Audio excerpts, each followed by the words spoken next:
Good morning. My name's Paul Nicol, Managing Partner of GFM Wealth Advisory.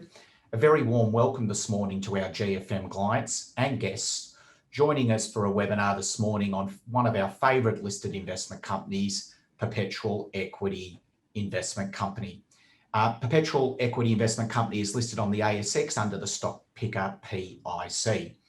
We're absolutely thrilled to have the portfolio manager of PIC, Vince Pizzullo, joining us for this morning's webinar. I'll officially introduce Vince in a moment. 2021 is off to a flying start. It's incredible we're already in May. This is our third client webinar for the year. As all of our clients know, we ran a very successful series of webinars during 2020, during the COVID lockdown period. And due to the popularity and demand of those webinars, we have a series of planned webinars again for 2021. So we do really appreciate you dialing in, and we do appreciate you watching the recordings or when you send them post the webinar. We're also very excited to say that we're running our first post-COVID in-person seminar during May. Invites will come out shortly, but on the 31st of May at the Leonda, we'll be running our first in-person seminar. So it'd be great to have all our clients along and to see them face to face. Fortunately, the strong momentum of investment markets during 2020 has continued during 2021.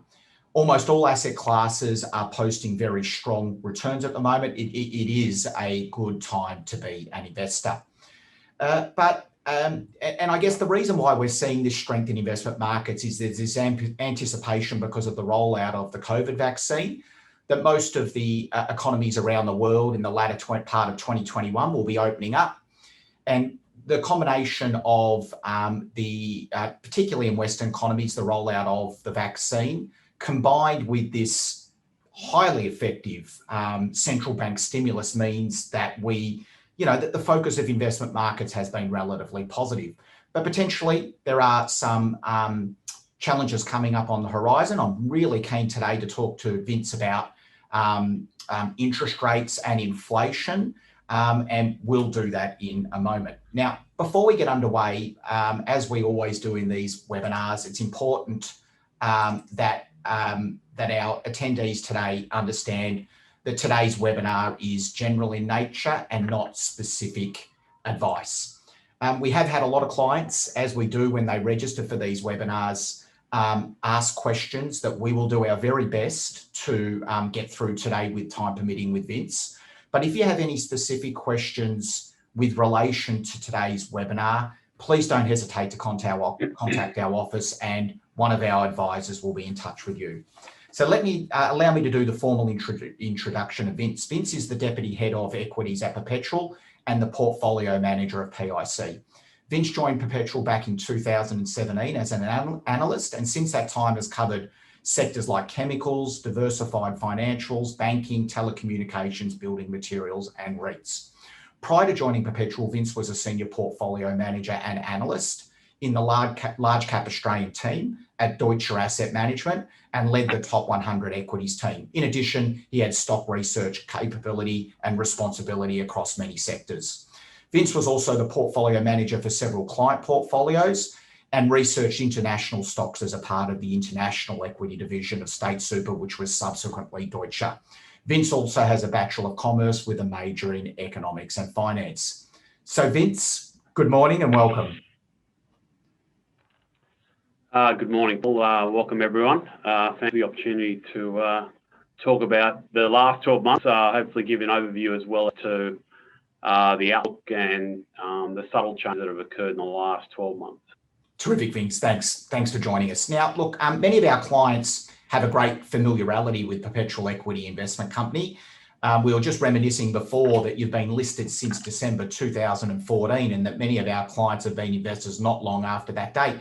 Would you mind just providing a refresher on the investment objectives and the philosophy of Perpetual Equity Investment Company?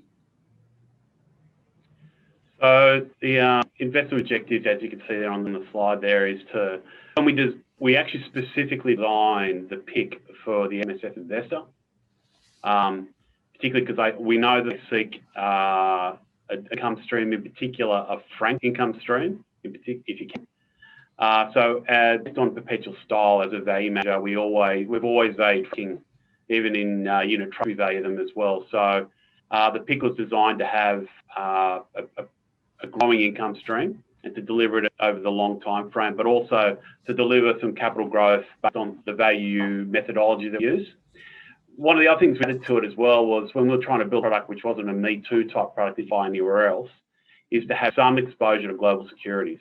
Most people have either no exposure or they're 100% in global securities, and there's a lack of flexibility. In this structure, because we can go, it was originally 0 to 25%. In March last year, during the Corona lockdown and when the market bottomed, the board moved pretty quickly to increase that global allocation to 0 to 35%. That actually helped us a lot because we saw a lot of value on offer offshore, which we did utilise, plus a 0 to 25% cash, and that adds flexibility, and that really helped us running into the market sell-off last year, because we had about 16 to 17% cash before the sell-off last year, but also we bought some put protection of the portfolio because volatility was so low. Cost of insurance, effectively, that's what you call, was cost as basis points. Then we utilise this investment process where we focus on 4 quality filters, and now every company that we invest in has to satisfy these 4 quality filters. A being quality business, this is where we look at the returns of the business going forward, the competitiveness of the industry, and the maintainable returns over the full market cycle, business cycle. Conservative debt. We have very fixed numbers here. It's debt to equity of 50% or less, and or even interest cover, which is just your interest ability to pay your interest bill, of 3 times or greater. What I feel is one of the most important things is sound management. This is the bit of that's very subjective, and this is all about assessing the management, their ability to protect our capital, because management looks really great when things are going well. When things start going wrong, you want to see that they behave in an appropriate way to firstly protect our capital, and if they've done that well, to actually take advantage of others' misfortune in their industry they operate. And finally, this after last actually, recurring earnings is a big thing for us. We want to generate profit, because to actually generate profit is very hard. It's quite a bit of discipline. The last few years, as we talked about, value's been in favour, because the market was willing to finance any new idea, whether it makes money or not. And the amount of stocks that are listed in the last 2 years that are still trading that make no money is like 80% of all listings in the last 4 years. So there's a lot of companies that don't make money that are listed. So we won't buy a clip stock, and we won't buy a company that doesn't generate earnings. Now, it can be cyclical things, and you can make quite a bit of, they can be good investments if you pick it at the right of the business cycle. We're happy to buy a cycle, but we won't buy companies and losses. So Vince, I noticed on this slide here that one of the major investment objectives is to deliver an income stream. Now, the very vast majority of our clients are pre-retirees and retirees, and income generation is critically important to our clients. So can you tell me how you try to generate income within PIC? Yeah, so the benefit, and this is one of the reasons Perpetual has been in fund management for basically 50, 60 years, and the industrial share fund is 54 years old. And it's a traditional unitised structure. One of the issues with the unitised structure is that in years, when you have big market returns, and if there's a bit of turnover, you have to pay out everything. And you can get huge returns one year, and you get a large tax check. So you can not be happy, people aren't happy about that. Where the LIC structure, we can actually hold back in the big years, we can build a buffer, right? And we can hold back some of the capital we've generated, or the returns we've generated, and put it away for future periods, so that we smooth the dividend profile, so you can rely on the PIC to never cut its dividend significantly, but have a nice income stream which is at a premium to the market's income stream. Now, one of the other benefits of the list structure is we do have global securities, up 35%. Now, global securities pay obviously franked dividends, but because we're in active manner and we will take advantage of market dislocation and volatility, and you need to take advantage of volatility, that's when you do your best buying, we will turn the portfolio over, and in those global securities, if we're in the money, we've actually made money on those securities, we have to pay tax on those gains, and therefore actually generating our own franking credits as a company, because we pay the corporate tax rate. So we actually, even on global securities, we have an ability to generate franking credits as well by just very nature that we are an active manager.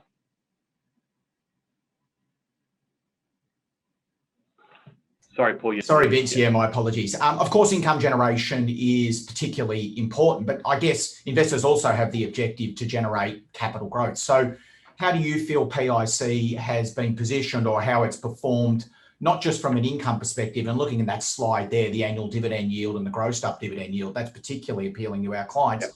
But how have you gone from a capital growth perspective? Last 12 months, this is a great chart. This is just about, if you look since inception, how much, and this assumes that you reinvest the dividend, okay? So it's like a DRP type version of it. We've got nearly, of the 69% return generated, income and capital growth, nearly 40% of that is just dividends effectively. So I can give you a number. We've paid out, if you think about it, we lit it for $1. We've paid out 29 cents in dividends, and it's all been franked completely. So if you gross that up, it's a 40% return of capital. Yep. So we've paid back 40% of the capital of the business, but the NTA is still above the $1. So we're at about $1.30 today. If I did my back of the envelope, I retained 100% of that capital and just did the compound interest thing, which is the most important thing in investing is compound interest. Hold on to your investments, don't sell at the bottom. You're getting, like, I worked about $1.85 to $2, close to $2 in NTA, right? But we designed it to return capital because the most efficient way to generate returns for investors. In the life cycle of your anything life, half to 60% of your returns always comes from dividends. Always has been.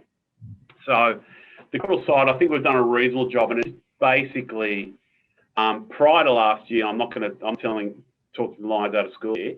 It was tough prior to last year because we had underperformed. We were struggling to keep up with the market, and the market was in a particularly interesting trend style market where it was momentum based. Valuations and fundamentals were almost irrelevant. What you paid for things was you could buy stocks at any price. So I'm talking about PEs of 60, 70, 80 times, where for us, there's no margin of safety of that. Last year, the market's focused back on fundamentals again.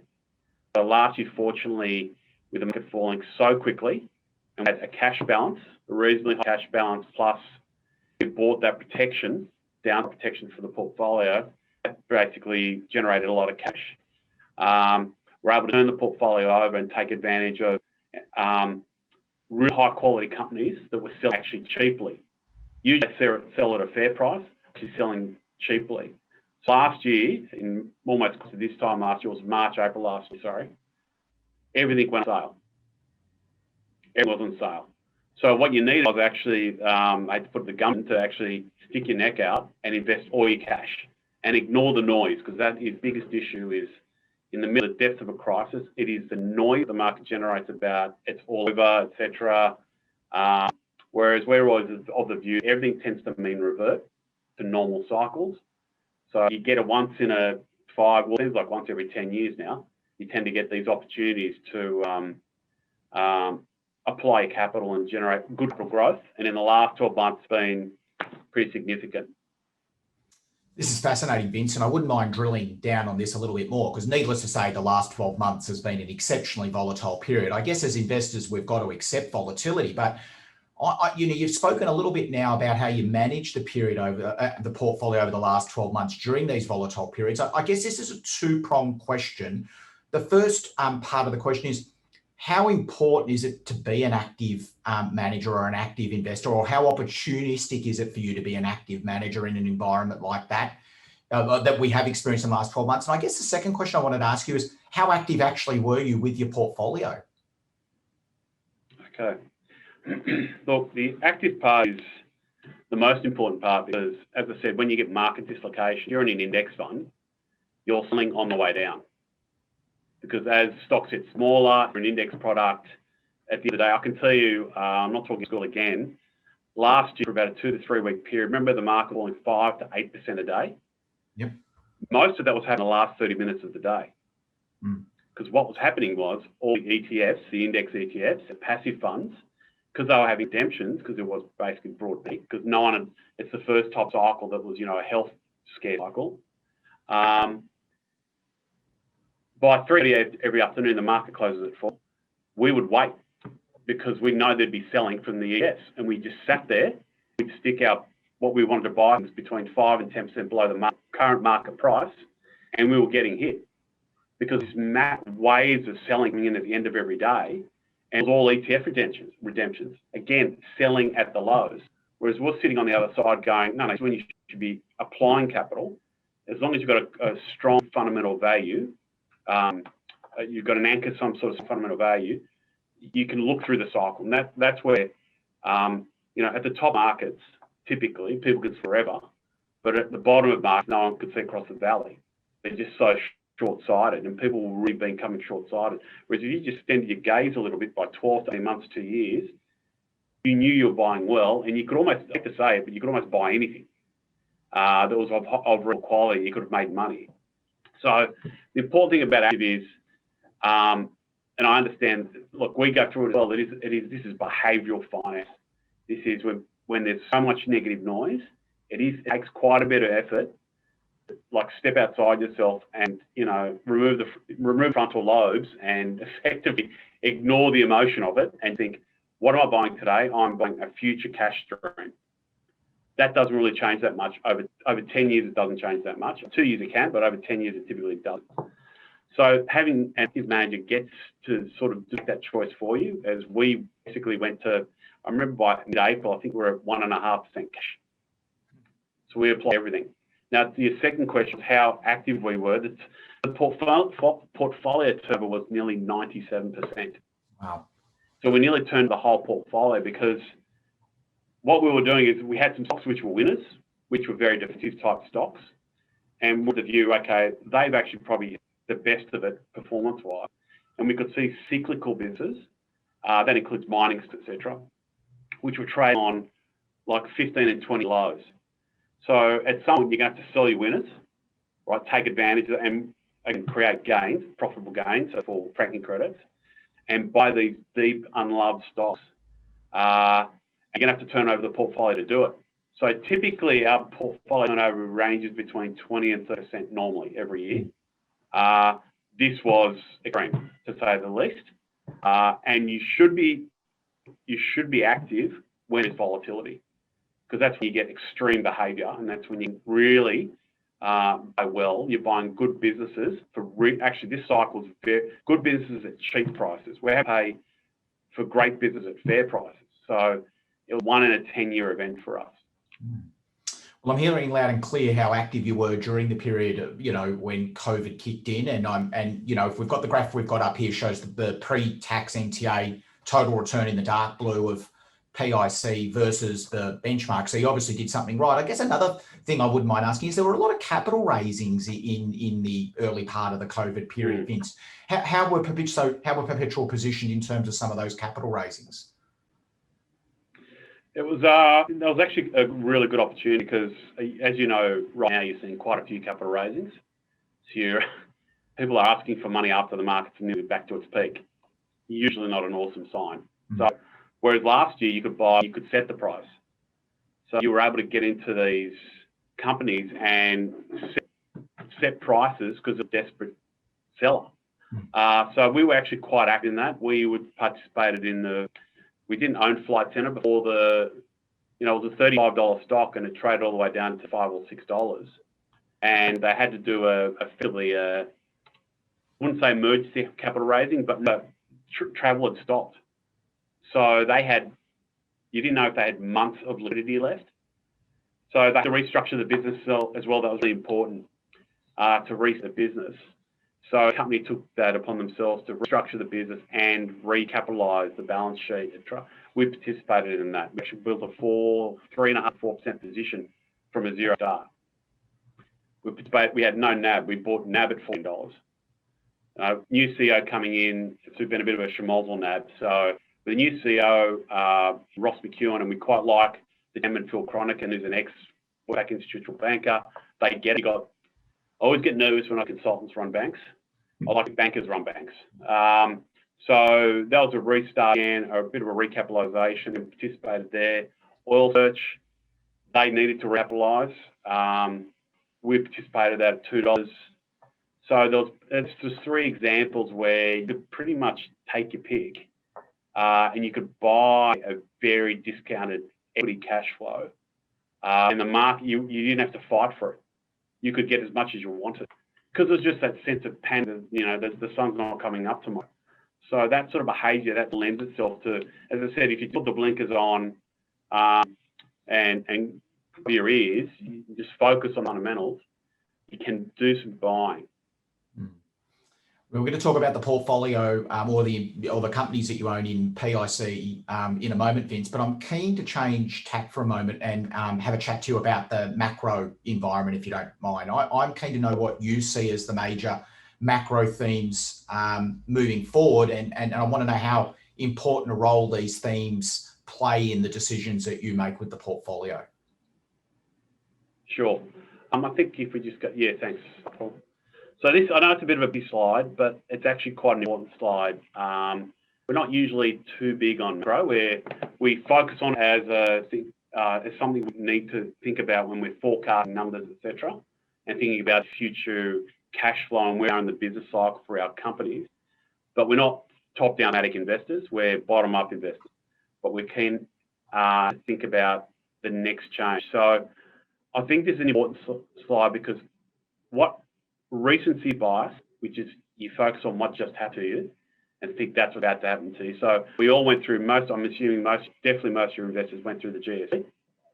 So they got this recency that this cycle will be exactly like the GFC, where it was QE forever, low rates forever, etc., etc. Now, the difference here is 2009 was very much like 1929, in that you had a banking system which was loosely regulated. The behaviour of the banks was quite poor. In 29, you had banks lending to pretty much anyone with no collateralisation. They were levered quite highly. So, that 50 and 60 times leverage, what that means is for every dollar of equity, they've got $50 of debt. So effectively, if your assets moves by 2%, you wipe out your equity. That was going on in the 29, right? And 2009 was exactly the same. You had this bad behaviour of a build-up of debt excesses from 2003 onwards. And what the monetary authorities had to do was they had to do effectively a large monetary devaluation, which means that's quantitative easing, is to try and soften the blow so that banks will not basically start bankrupting everyone. Then you go into debt deflation, and that is a disaster. But that happened in 29 as well. So they had to basically do slow monetary devaluation, do quantitative easing to try and bail out the banking system, because we couldn't have a bankrupt cycle, because the depositors would flee, and then you got a real problem, because depositors got to feel like they're sacked, right? They're over collateralized, because it's important for a fractional bank system that that's the case. So 2009 and 1929 were exactly the same types of cycle, and the central banks did the same thing. They quantitatively eased, and they'll try to basically bail out the banking system. Now, the problem with that is it didn't benefit Main Street at all. It was very much focused on the banking sector. Now, you can see that in the chart on the top right-hand side. You can see sort of like 1929-30. You can see that cash rates went zero. That orange line went straight to zero, and you had some fiscal dominance there. So you started to have the 20s. The government started to spend a little bit of money. It wasn't enough to offset the negative impact of quantitative easing on the economy, because it was a banking sector rout. Now, 2020, I must highlight quickly from 1950 on, we'll get to that, sorry. So 2020 is very similar to 1940. So 1940, obviously World War II, the banking system took 10 years to recover. They built their reserves, they actually got re-regulated, so lending standards had improved, and it took 10 years of very low growth, effectively very low inflation, to basically get there. I can tell you now, quantitative easing does not generate inflation. No matter how much they try to think that is the case, it doesn't occur.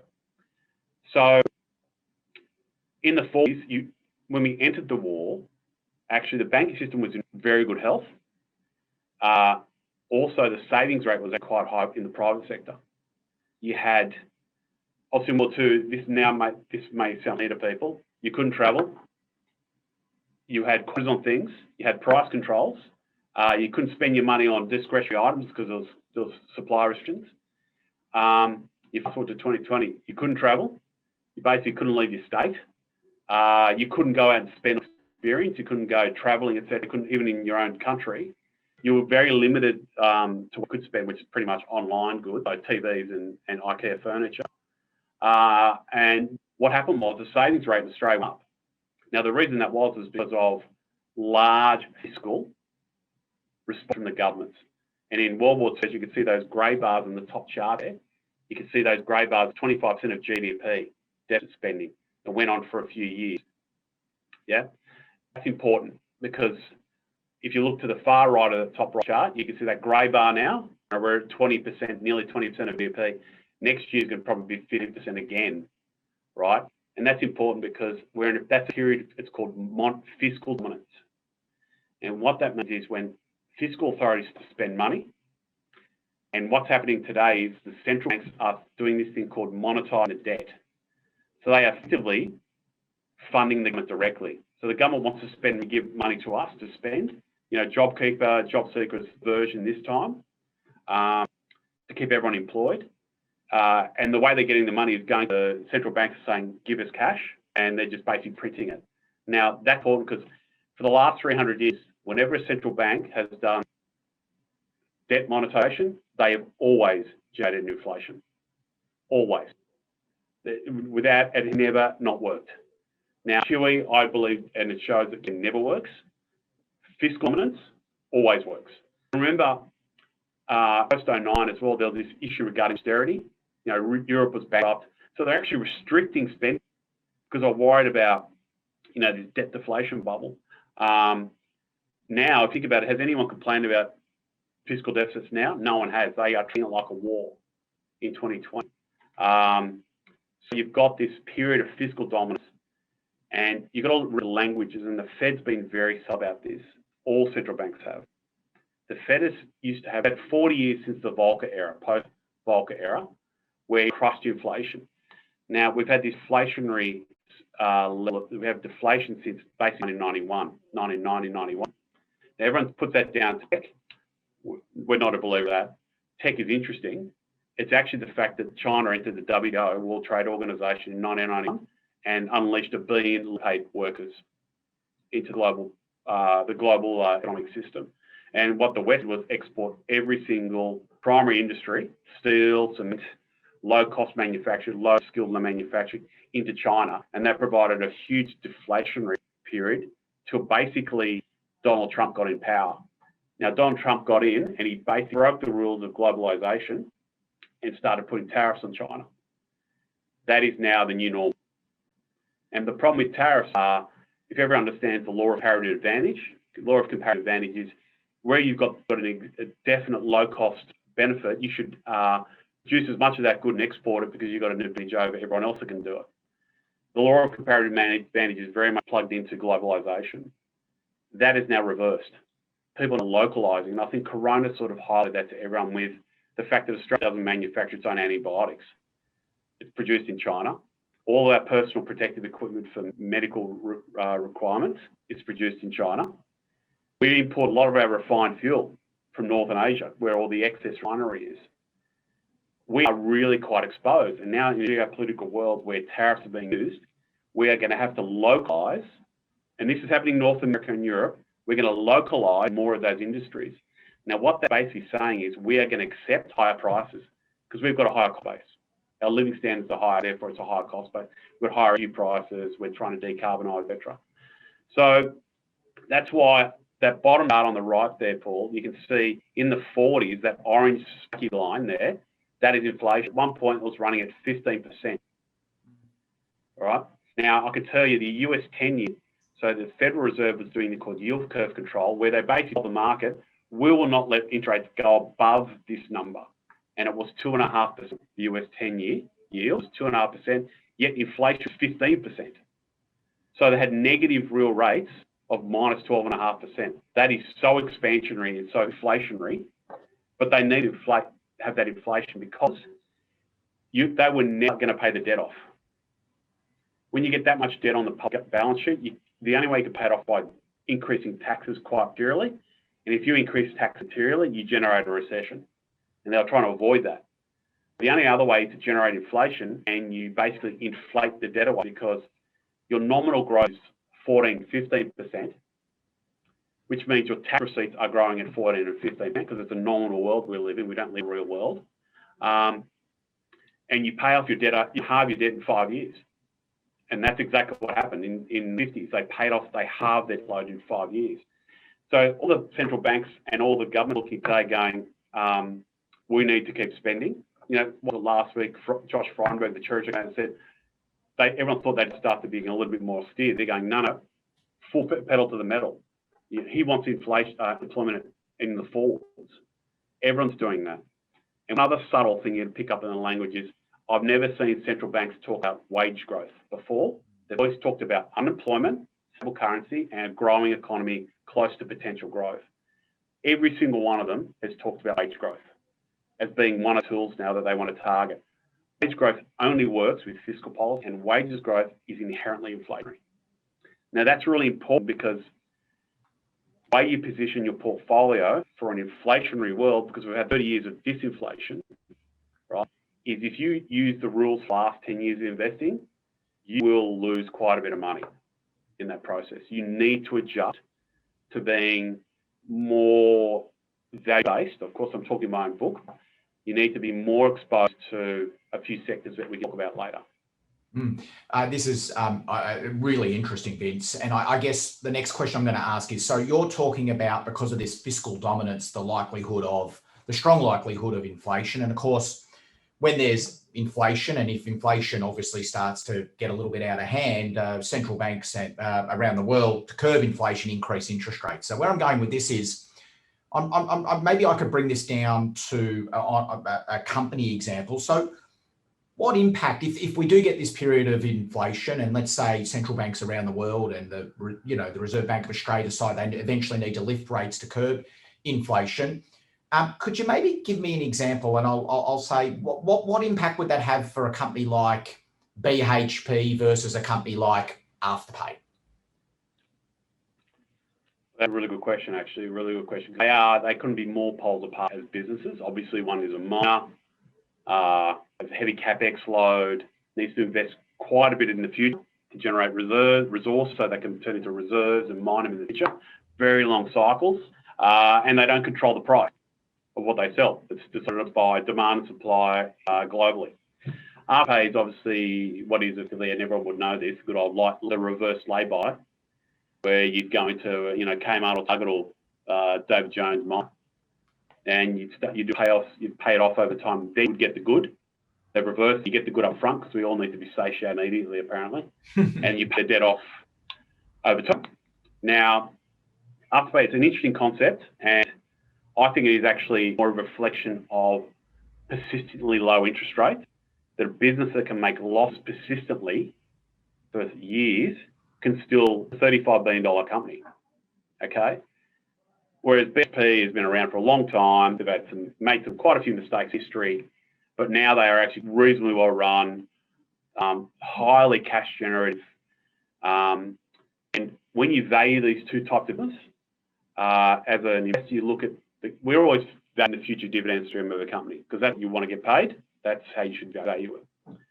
Now, a company like Afterpay, the market will forecast the next 4 to 5 years of earnings, etc., or losses at the moment, but of earnings. And then post that time, we all assume that companies operate into perpetuity, that they'll last pretty much forever. After that near-term forecast period, the market will put this thing called a terminal value, a residual value for what's left, which is the cash post time. And usually discount that by a thing called the discount rate, which is your cost of equity and your risk-free rate. So what you discount the future value of cash. You have to, because there is inflation. You discount it for that impact. Now, a company like Afterpay has nearly 99% of its value outside the next 5 years forecast period. I want to reiterate that. So the market thinks they can forecast with almost near certainty the cash of the business, 99% of the value post next 5 years. After 5 years, we barely get next 2 years right anyway. So being able to forecast that fast, there's quite a bit of forecast error. Now with the company BHP, because it generates a lot of cash today, they're very profitable. They're oligopolists in iron ore, etc. They've got copper, nickel, petroleum, and they're dominant those sort of industries. They generate a lot of cash today. So for BHP, only 40% of its value resides outside the 5-year forecast period of the market. Nearly 60% of its value is in the near term because it's very cash generative. Now, why that's important is if you have an increase in interest rates and therefore increase in the discount rate, that will change the value of those businesses. So Afterpay that has 99% of its value out past the forecast period, if the discount rate of interest rates go up a minimum of 100 basis points, yeah, so that means your discount rate goes up, the actual value of Afterpay falls by 37% with a 100 basis point move. 100 basis point move on BHP only impacts the future value by 9%. So a lot more, less sensitive to those things. Now, typical business cycle, the discount rate will go up between 200, 400 to 500 basis points. So that sort of tells you that an Afterpay could technically be worse. So I suspect Afterpay will do equity raisings as fast as they can now, because if rates go up, the market will finance them when they want. They're going to have to do it early. So you're going to get diluted quite a bit. Whereas a BHP can easily live through those cycles, keep investing in their business, pay out reasonable dividends because it's cash generative, et cetera, et cetera.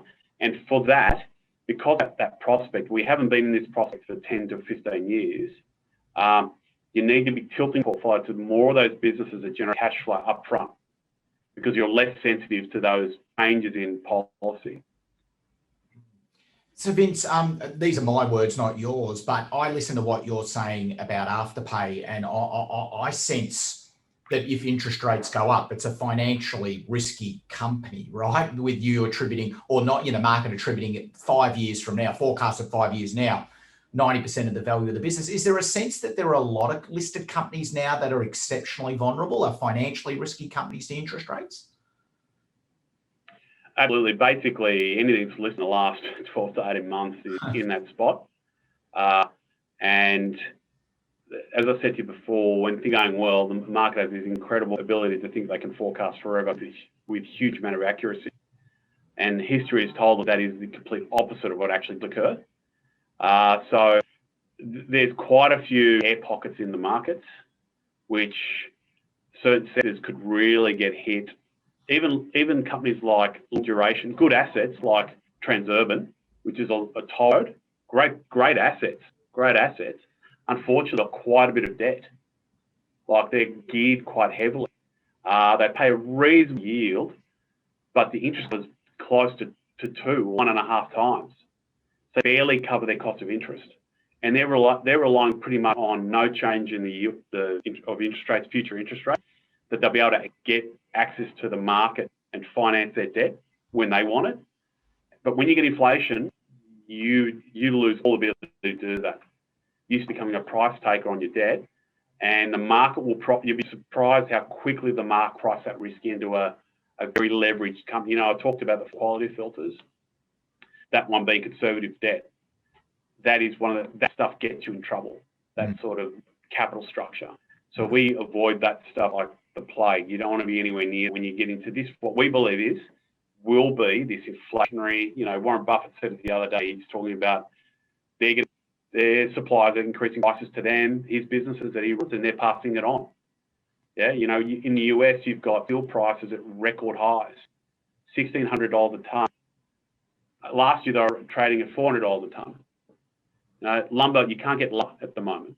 You can't get basic materials. Prices are going up because the cost of copper, nickel, all those things are going up a lot. And markets can't respond to price signals anymore, basically, because you just can't create a copper mine. You have to find it and mine it. So you get these real sharp moves in inflation. So we're of the view that there's quite a few pockets in the market where you could companies could just fall quickly a lot because the business models will be tested in the inflationary environment. I think you've already touched on this a little bit, Vince, but I'm pretty keen. Clearly, you're looking at the potential for an inflationary environment going forward. But can you sort of explain to me how you've got the portfolio positioned at the moment? You know, some of perhaps the themes that are running through the portfolio. Sure. So as you can see here, we've got 65% in domestic equities and 3% offshore. We've been taking some profit in some of our oil positions, and again generating franking credits off the back of that and returns. But when you look there, you got quality at a reasonable price. That was all last year when everything was sold off pretty heavily, so you could buy really high quality business which will do well no matter what the cycle is, and paid a reasonably good price for them. We weren't paying a stupidly hot price. Just lost it there. And then we've got cyclicals, and it's important to position yourself in cyclicals because we got to prices last year which were basically assuming a depression in returns to those businesses over the cycle. And then, as one can attest to, the speed with which governments responded with fiscal largesse, no one expected. You know, JobKeeper was quite innovative basically. What typically happens in cycles, you will have companies will get rid of employees, unfortunately. Salaries will go down. And then companies will start, because salaries have to go down, you start getting a better environment. Companies will start to put people back on. We basically stopped all that happening with JobKeeper. Everyone was sit on, and unemployment's going to be basically in the fours pretty quickly. So with that, you've got full employment effectively. The savings rate in the private sector is very high. I can give you a stat that good old offset account banks, good old offset bank account, went from 120 billion last year to 180 billion. So $6 billion in savings in those offset accounts that happened in the last 12 months. That's significant firepower that can be in the economy once it gets going. And with that, you need to be in cyclical because they have quite a bit of operating leverage. So when increases in volume occur, their earnings actually go up by more than the increase in volume. They go up by 1.5 to 2x number. But more importantly, what we've done in the portfolio is we've actually focused on cyclicals that have a structural change in the business, whether it's Oral with a new CEO and CFO coming in, selling North America, basically becoming a net cash building materials company, which is Australia only, which is the best aggregate position in Australia, and downstream ready-mix concrete. They are the two best businesses you want to own. And a cost out, which is talking about, $200 to $300 million cost out, which will effectively increase things by 40% anyway.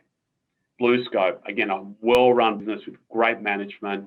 We can talk about that later maybe, but you need to have those cyclicals. The other very important cyclical start that you have if you go into this period of inflation is you need to have metals and mining stocks. So in my career, I've been pretty much underweight a fair chunk of the time, those stocks. I've never been more long those sectors. So we own Iluka, which is mineral sands, but they also have this rare earth business. They've got a tailings dam in West Australia, which produces monazite, which, if everyone's been reading the headlines about rare earths, China is the biggest processor of rare earths in the world.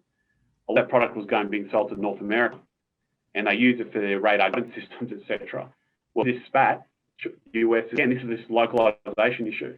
You're worried about your supply chain. So Australia's in this really position that we have quite a few rare earths, and Iluka is going to benefit of that. Actually, the Australian government now is potentially financing Iluka's building of a leach plant, etc., etc. We've got Western Areas, which is a nickel operator, nickel mine in WA. We've got Osmills, which is Australia's biggest business. Great management team, nearly a net cash balance sheet there.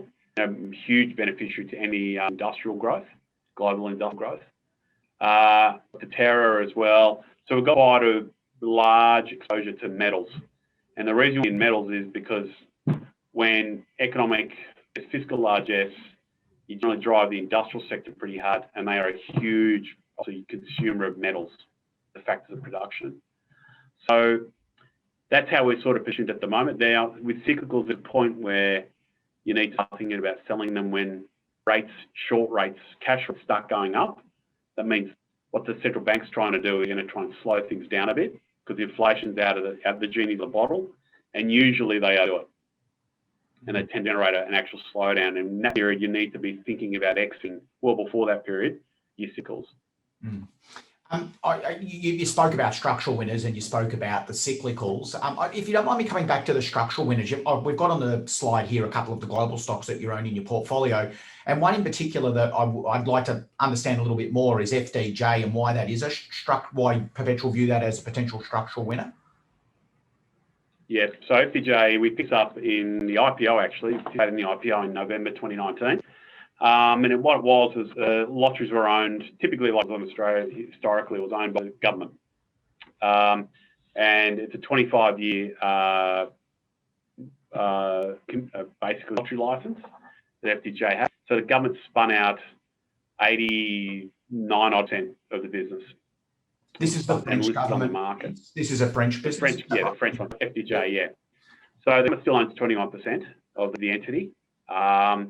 And what attracted us to FDJ was based on our experience with being owner of Tabcorp in Australia, which is obviously the dominant lottery operator, so as wagering and sports betting.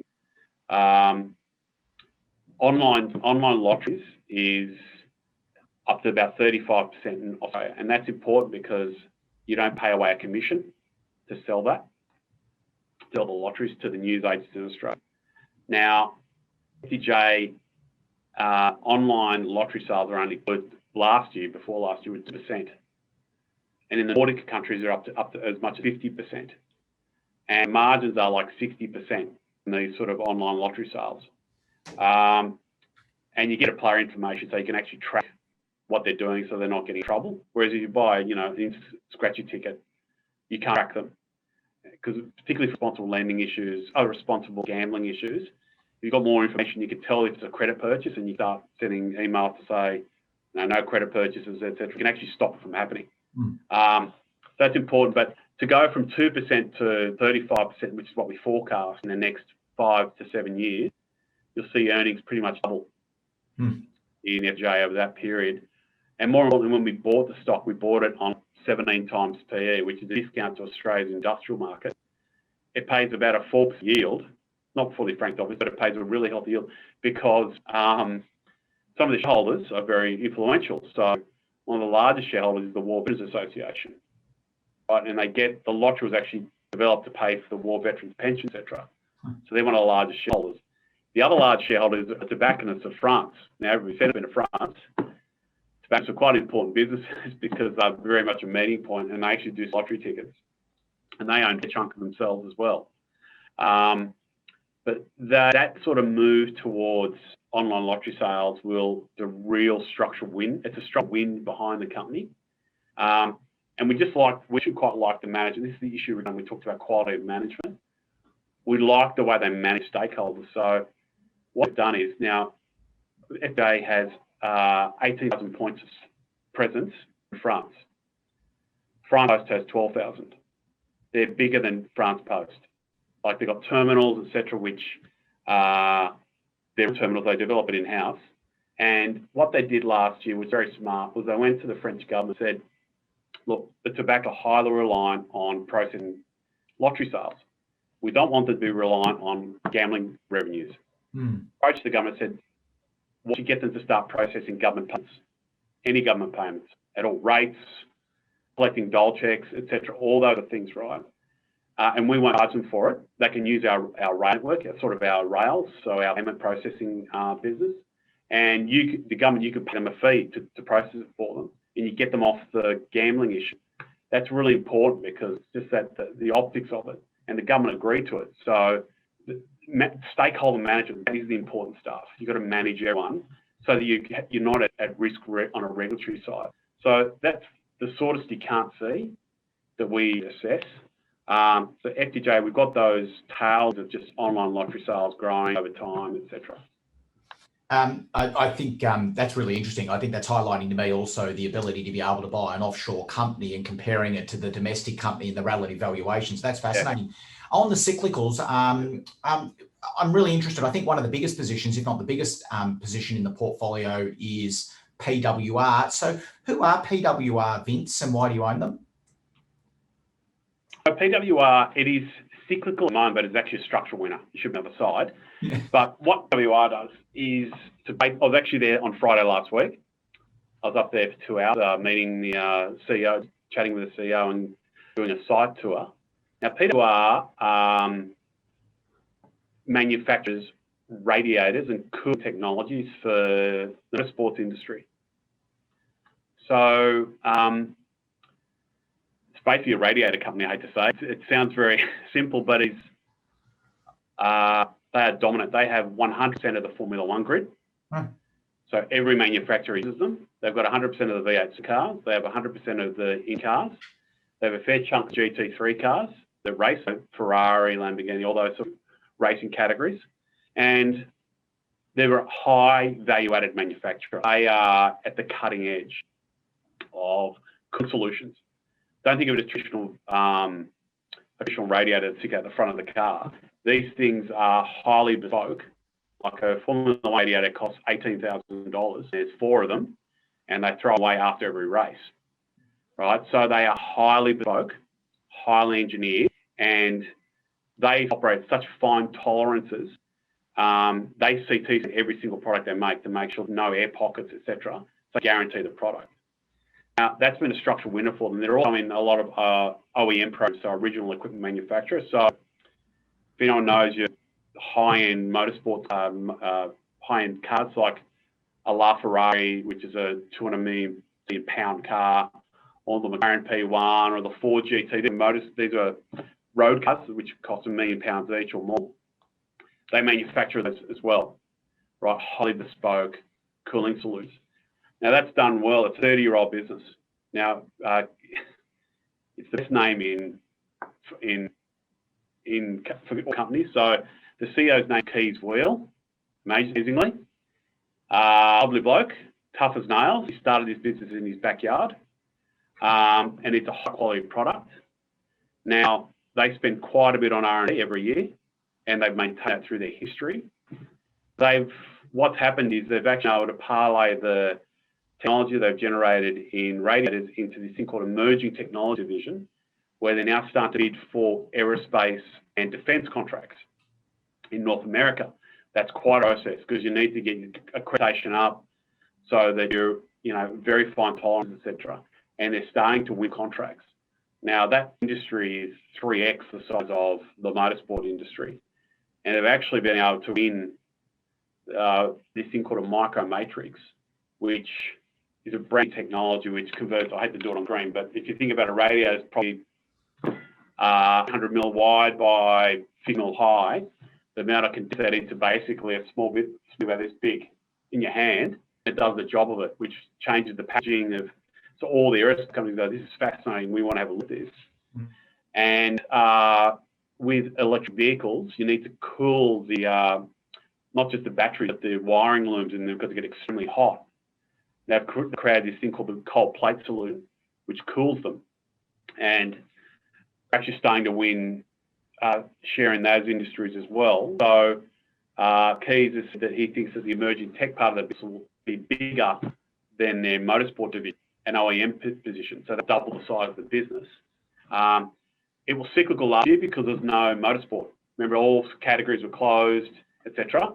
But culture, this is the thing you don't pick up. The culture in the place is really important. He's told me that even though we had no orders, all of our staff are coming in 5 days a week. Even though they're only paid for 3 days a week, they still came in 5 days a week. That culture you can't pick up from a ticker on the screen. So it is a real winning culture, and we think that they'll genuinely be one of those leading Australian high-end manufacturing business in the future. So we've got about a 5% position to pick in PWR, and we used last year to build that position. It fell to about 320 last year, trading on for to about 18 times PE through the cycle, and 10 times PE, but the high quality business, the return on capital is 45%. It's a high returning business. And more importantly, the owner, the Keys owns 20% of the company still. So, you've got very aligned to the CEO of the business and the senior manager. They all own equity as well. So that's one of those, it's actually cyclical, which is a structural winner as well.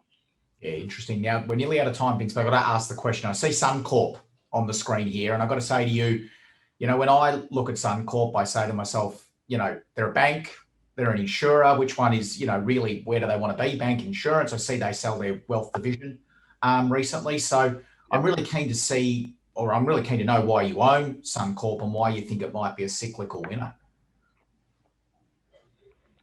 I often ask that question myself, Paul. It's been a bumpy ride, Suncorp. They're sort of don't know what they are. Now, their insurance business is great business. It's a duopolistic market structure with IAG in Australia in short tail insurance, so motor and home and commercial insurance as well. So the market structure is fantastic. They're two of the big insurers globally, as when you think about the book size of the book that they write, premium book they write. But the bank is subscale. It's been problematic. And what I've discovered on the work that we've done, there is no cross-sell between insurance and bank products. Most are grudge purchases. You have to buy insurance because it's a grudge. You have to do it grudgingly. And when you do banking, if it's a loan, they're two different decisions, and people don't do it. Wells Fargo, globally renowned for being able to sell 3 to 4 products per customer. Like, now they are the cutting edge. And even they've said you can't sell insurance and banking together. There is effectively no bank, it's called bank assurance models anywhere on planet Earth except Suncorp. So the benefit of the PIC is that it's market cap of $450 million, but it sits alongside the $13.5-14 billion that we manage internally, and that gives us quite a bit of. We're quite active in the way we approach business. That if we feel like they're doing things which are not in the best interests of our shareholding, we'll approach the board and suggest, work collaboratively with them and suggest, you should be thinking about X. And if people understand the whole concept of principal agent problem, we're the principals, our agent are the CEO and the board, they should be protecting our interests, and occasionally those things don't meet because there are remuneration issues, or the board is, to be perfectly frank, sometimes more interested in their own successes rather than protecting shareholder interests. We tend to be quite aggressive when that occurs.